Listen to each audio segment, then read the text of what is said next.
Amrit noni pain oil, ನೋವಿಗೆ ವಿರಾಮ, ದೇಹಕ್ಕೆ ಆರಾಮ. ಮಂಗಳೂರು ವಿಮಾನ ನಿಲ್ದಾಣದ ಮುಂಭಾಗದಲ್ಲಿ ಏಕಾಏಕಿ ಕರಂಬಾರು ಗ್ರಾಮಸ್ಥರು ಇಂದು ಪ್ರತಿಭಟನೆಗೆ ಮುಂದಾಗಿದ್ರು. ಯಾಕಂದ್ರೆ ಕಳೆದ 2-3 ದಿನಗಳ ಹಿಂದೆ ಸುರಿದಂತಹ ಮಳೆಯಿಂದಾಗಿ ಸಂಪೂರ್ಣವಾಗಿ 7-8 ಮನೆಯ ಒಳಗೆ ನೀರು ನುಗ್ಗಿರುವಂಥದ್ದು. ಇದು ಕೃತಕ ನೆರೆ ಅಂತಾನೆ ಹೇಳ್ಬೋದು. ಯಾಕಂದ್ರೆ ಏರ್ಪೋರ್ಟ್ನ ಮೇಲ್ಭಾಗದಿಂದ, ಅಂದ್ರೆ ಮಂಗಳೂರು ಏರ್ಪೋರ್ಟ್ ಅತಿ ಮೇಲ್ಭಾಗದಲ್ಲಿದ್ದ ಕಾರಣ ಅಲ್ಲಿಯ ಎಲ್ಲ ನೀರುಗಳು ಈ ಕೆಳ ಭಾಗಕ್ಕೆ ಅಂದ್ರೆ ಕರಂಬಾರು ಭಾಗಕ್ಕೆ ಬಂದು 7-8 ಮನೆಯ ಒಳಗೆ ನುಗ್ಗಿ ಭಾರಿ ಅನಾಹುತ ಮತ್ತು ನಷ್ಟ ಕೂಡ ಸಂಭವಿಸಿರುವಂಥದ್ದು. ನಾವೀಗ ಆ ಪರಿಸರದಲ್ಲಿದ್ದೇವೆ. ನಾವು ದೃಶ್ಯದಲ್ಲಿ ಗಮನಿಸಬಹುದಾಗಿದೆ.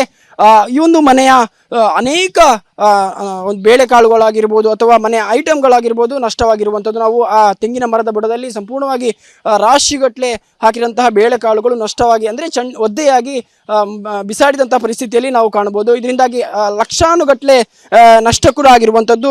ಹಾಗೂ ಮನೆ ಒಳಗಡೆ 4 ಫೀಟ್ನಷ್ಟು ನೀರು ಕೂಡ ಬಂದಿರುವಂಥದ್ದು. ಇದು ರಾತ್ರಿ 2 ಗಂಟೆ ಹೊತ್ತಿಗೆ ನೀರು ಬಂದು ಕೃತಕ ನೆರೆ ಬಂದು ಮನೆ ಒಳಗೆ ನುಗ್ಗಿರುವಂಥದ್ದು ನಾವು ದೃಶ್ಯದಲ್ಲಿ ಗಮನಿಸಬಹುದಾಗಿದೆ. ಸುಮಾರು ಈ ಭಾಗದವರೆಗೆ ನೀರು ಬಂದು ಮನೆ ಒಳಗೆ ಹೋಗಿರುವಂಥದ್ದು. ಇದರಿಂದಾಗಿ ಅವರ ಎಲೆಕ್ಟ್ರಾನಿಕ್ಸ್ ವಸ್ತುಗಳಾಗಿರ್ಬೋದು ಅಥವಾ ಇವರು PG ಅನ್ನು ನಡೆಸಿರುವಂಥದ್ದು, ಅನೇಕ ವಿದ್ಯಾರ್ಥಿಗಳಿಗೆ ಫುಡ್ ಮತ್ತು ಊಟವನ್ನು ಕೊಟ್ಟುವಂತಹ ವ್ಯವಸ್ಥೆಗಳನ್ನು ಕೂಡ ಈ ಮನೆಯಲ್ಲಿ ಮಾಡ್ಕೊಂಡಿರುವಂಥದ್ದು. ಇದರಿಂದಾಗಿ ಅವರ ಮನೆಯಲ್ಲಿ ಅನೇಕ ವಸ್ತುಗಳು ಕೂಡ ಇದ್ವು, ಅಡಿಗೆಗೆ ಬೇಕಾದಂತಹ ವಸ್ತುಗಳಾಗಿರ್ಬೋದು ಅಥವಾ ಇನ್ನಿತರ ವಸ್ತುಗಳು ಕೂಡ ಇದ್ವು. ಇದರಿಂದಾಗಿ ಅನೇಕ ನಷ್ಟ ಕೂಡ ಆಗಿರುವಂಥದ್ದು. 2 ಲಕ್ಷ ರೂಪಾಯಿನಷ್ಟು ನಷ್ಟ ಕೂಡ ಆಗಿರುವಂಥದ್ದು. ನಮ್ಮ ಜೊತೆ ಈ ಮನೆಯವರು ಸ್ಥಳೀಯರು ಕೂಡ ಇದ್ದಾರೆ. ಅವ್ರ ಹತ್ರ ಮಾತಾಡ್ಸ್ಕೊಂಬರೋಣ. ಸರ್, ಇದು ಎಷ್ಟೊತ್ತಿಗೆ ಆದಂತಹ ಘಟನೆ, ಏನೆಲ್ಲ ಸಮಸ್ಯೆ ಆಯಿತು? ಇದು ಬೆಳಿಗ್ಗೆ ಮುಂಜಾನೆ 2 ಗಂಟೆ ಅಷ್ಟೊತ್ತಿಗೆ ಆಗಿರೋದು. ಅಂದರೆ ಆಗಬೇಕಾದ್ರೆ ಅದೇ ನೀರು ಬಂದಿರೋ ರೂಟು ಚೇಂಜ್ ಮಾಡಿಬಿಟ್ಟು, ಮೊದಲಿನ ದಿವಸ ದೇವ್ ಕಾಲೇಜ್ ಹತ್ರ ನೀರು ಬಂದಿತ್ತು, ಅದು ರೂಟ್ ಚೇಂಜ್ ಮಾಡಿಬಿಟ್ಟು ಈ ಕಡೆ ನೀರು ಬಿಟ್ಟಿದ್ದಾರೆ. ಅದೇ ಅರೌಂಡ್ 2 o'clock ಒಳಗಡೆ ಬೆಳಿಗ್ಗೆ ಅಷ್ಟೊತ್ತಿಗೆ ನೀರು ಬಂದಾಗ ಎಲ್ಲ ಒಳಗಡೆ ನೀರು ಬಂದಿದೆ. ಎಡಗಡೆ ನೀರು ಬಂದಾಗ ನಮಗೆ ಯಾವುದೇ ರೀತಿಯ ಒಳಗಡೆ ಇರೋ ಐಟಮ್ಸ್ ಆಗಲಿ, ಗ್ರೋಸರಿ ಯಾವುದೇ ರೀತಿ ಇದರ ಐಟಮ್ಸನ್ನು ರೆಸ್ಕ್ಯೂ ಮಾಡುವಷ್ಟು ಟೈಮ್ ಇರಲಿಲ್ಲ ಸರ್. ಟೋಟಲಿ ನಂದೆಲ್ಲ ಗ್ರೋಸರಿ ಎಲ್ಲನೂ ನೀರಲ್ಲಿ ಕೊಚ್ಚಿ ಹೋಗಿದೆ, ಎಲ್ಲನೂ ಡ್ಯಾಮೇಜ್ ಆಗಿದೆ. ಟೋಟಲ್ ನಂದೊಂದು ಲೆಕ್ಕ ಪ್ರಕಾರ ಅರೌಂಡ್ 1 lakh 2 lakhs ತನಕ ಸಮಥಿಂಗ್ ಎಲ್ಲ ಪ್ರಾಪರ್ಟೀಸ್ ಎಲ್ಲ ಡ್ಯಾಮೇಜ್ ಆಗಿದೆ ಸರ್. ಈಗ ಇದು ಮುಖ್ಯವಾಗಿ ಏರ್ಪೋರ್ಟ್ನಿಂದ ಬಂದಂತಹ ನೀರು ಅಂತ ಹೇಳುವಂಥದ್ದು ಈಗ ಎಲ್ಲ ಆರೋಪ ಇದೆ. ನೀವು ಪ್ರತಿಭಟನೆ ಕೂಡ ಮಾಡಿದ್ರಿ. ಯಾವ ರೀತಿ ಏರ್ಪೋರ್ಟಿಂದ ಬರ್ತಿದೆ ಸರ್, ಏನಾದರೂ ಇನ್ಫಾರ್ಮೇಷನ್? ಅಂದರೆ ಏರ್ಪೋರ್ಟ್ ಆಗಿರೋದು ಪ್ರಾಬ್ಲಮ್ ಇದು ಅದೇ ಒಂದು 3-4 yearsಯಿಂದ ನಮಗೆ ಫ್ಲಡ್ ಬರ್ತಿದ್ದೀವಿ ಅಂತ. ಅಂದರೆ ಏರ್ಪೋರ್ಟ್ ಎಕ್ಸ್ಟೆಂಡ್ ಆಗಿರೋದೇ 3-4 yearsಯಿಂದನೇ ಆಗಿರೋದು. ಏರ್ಪೋರ್ಟ್ ಎಕ್ಸ್ಟೆಂಡ್ ಆಗಿರೋ ರೀಸನಿಂದನೇ ಅಲ್ಲಿ ಫ್ಲಡ್ ಬರ್ತಿದೆ. ಫ್ಲಡ್ ಬಂದಿರೋದು ಏನಂದರೆ ಏರ್ಪೋರ್ಟ್ ದೊಡ್ಡದಾಗಿದೆ, ಅದಕ್ಕೆ ಒಂದೊಂದು ರೂಟ್ ಅಂತ ಮಾಡಿದ್ದಾರೆ. 6 ರೂಟ್ ಮಾಡಿದ್ದಾರೆ, 21 ರೂಟ್ ಮಾಡಿದ್ದಾರೆ ಅಂತ ಹೇಳ್ತಿದ್ದಾರೆ. ಆ ರೂಟ್ ಒಂದೊಂದು ರೂಟಲ್ಲಿ ಒಂದೊಂದು ಕವರ್ ಅಪ್ ಮಾಡಿಬಿಟ್ಟು ಎಲ್ಲ ಬರುತ್ತೆ.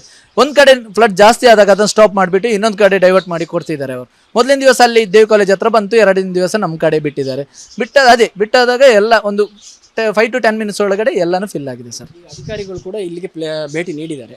ಪರಿಹಾರದ್ದೇನಾದರೂ ನಿಮಗೆ ಹೇಳಿದಾರಾ ಅಥವಾ ಅದಕ್ಕೆ ಬದಲಿ ವ್ಯವಸ್ಥೆಯಾಗಿ ನೀರಿಗೆ ಬರದ ಹಾಗೆ ಅದಕ್ಕೆ ವ್ಯವಸ್ಥೆಯನ್ನು ಏನಾದರೂ ಹೇಳಿದ್ದಾರೆ? ಅಧಿಕಾರಿಯವರು ಮೊನ್ನೆನೇ ಫ್ಲಡ್ ಬಂದ ದಿವಸನೇ ಭೇಟಿ ಕೊಟ್ಟಿದ್ರು, ಮೊನ್ನೆನೇ ಭರವಸೆನೂ ಕೊಟ್ಟಿದ್ರು. ಬಟ್ ಯಾವುದೇ ರೀತಿ ಅವರು 4 ದಿವಸ ಅದಕ್ಕಿದ್ರು ಕೂಡ ಅದರ ಮುಂಚೆ ಯಾವುದೇ ರೀತಿ ಅದರದ್ದು ಪ್ರೋಗ್ರೆಸ್ ಅಂತ ಮಾಡಿಲ್ಲ. ಆ ರೀಸನ್ ನಾವು ಇವತ್ತು ಪ್ರೊಟೆಸ್ಟ್ ಅಂತ ಮಾಡಿದ್ವಿ. ಮೊನ್ನೆ ಕೂಡ ಭರವಸೆ ಕೊಟ್ಟಿದ್ದಾರೆ, ಗೌರ್ಮೆಂಟಿಂದಾಗಲಿ ಏರ್ಪೋರ್ಟ್ ಅಥಾರಿಟಿಯಿಂದಾಗಲಿ ನಿಮ್ದು ಯಾವುದಾದ್ರೂ ನಿಮಗೆ ಫಿನಾನ್ಷಿಯಲ್ ಸಪೋರ್ಟ್ ಮಾಡ್ತೀವಿ, ಎಲ್ಲ ಮಾಡ್ತೀವಿ ಅಂತ ಹೇಳಿದ್ದಾರೆ. ಆಗ ನೀರು ಹೋಗೋಕ್ಕೆ ಸೊಲ್ಯೂಷನ್ ಕೂಡ ಮಾಡಿಕೊಡ್ತಾರೆ ಅಂತ ಹೇಳ್ತಿದ್ದಾರೆ. ನಾವು ಅದು ನಿರೀಕ್ಷೆಯಲ್ಲಿದ್ದೇವೆ. ನಮಗೆ ಟೋಟಲ್ ಅದೊಂದು ನೀರು ಹೋಗೋದು ರೂಟ್ ಒಂದು ಕರೆಕ್ಟ್ ಆಗಿಬಿಟ್ಟು ನಮಗೆ ಈ ಥರ ಇನ್ನೊಂದು ಸಲ ಆಗೋದಾಗಿ ನೋಡ್ಬೇಕು ಸರ್, ಅಷ್ಟೇ. ಇವಿಷ್ಟು ಸ್ಥಳೀಯರ ಮಾತಾಗಿರುವಂಥದ್ದು. ಕ್ಯಾಮ್ರಾ ಪರ್ಸನ್ ಲಕ್ಷ್ಮಣ್ ಜೊತೆ ಆದಿತ್ಯ ದಂಡೋಲೆ, ವಿಸ್ತಾರ ನ್ಯೂಸ್, ಮಂಗಳೂರು. ನಾವು ಸಲಹಿದ ಕೈಗಳು ನಮ್ಮ ನೋವಿಗೆ ಸ್ಪಂದಿಸಿದಾಗ ಆಗುವ ಸಂತೋಷ. ಅಮೃತ್ ನೋನಿ ಪೇನ್ ಆಯಿಲ್, ನೋವಿಗೆ ವಿರಾಮ, ದೇಹಕ್ಕೆ ಆರಾಮ. ಅನುಕ್ಷಣದ ಸುದ್ದಿಗಳಿಗಾಗಿ ವಿಸ್ತಾರ ನ್ಯೂಸ್ ಯೂಟ್ಯೂಬ್ ಚಾನೆಲ್ ಸಬ್ಸ್ಕ್ರೈಬ್ ಮಾಡಿ.